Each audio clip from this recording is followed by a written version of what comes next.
आजीसमोर 8 वर्षीय नातीचा ट्रकखाली चिरडून मृत्यू। सातपूर पाईपलाईन रोडजवळील गणेशनगर रिलायन्स पेट्रोल पंपाजवळ शनिवारी सकाळी भीषण अपघात घडला।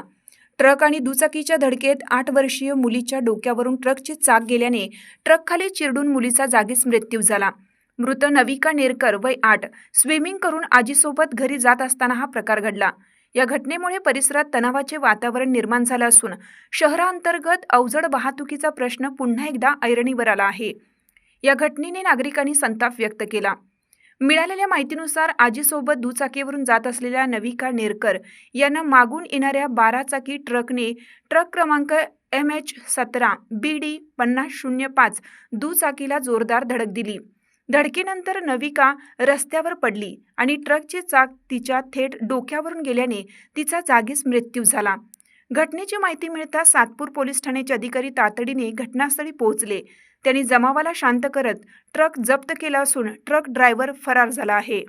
या संपूर्ण घटनेचा व्हिडिओ CCTV कॅमेऱ्यात कैद झाला आहे। पोलिसांकडून फरार चालकाचा शोध सुरू आहे।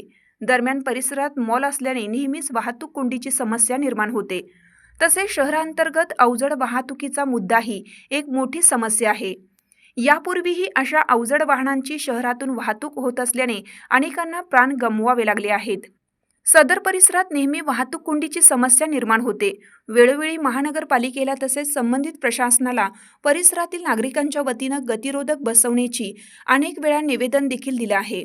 मात्र या निवेदनाची प्रशासनाच्या वतीनं कुठल्याही प्रकारची नोंद किंवा दक्षता घेतली जात नाही। या संपूर्ण घटनेला मनपा प्रशासनच जबाबदार असल्याचा आरोप भारतीय जनता पक्षाचे महेंद्र शिंदे यांनी केला आहे। या घटनेमुळे नागरिकांनी तातडीने वाहतूक नियोजनात सुधारणा आणि सुरक्षा उपाययोजना करण्याची मागणी केली आहे।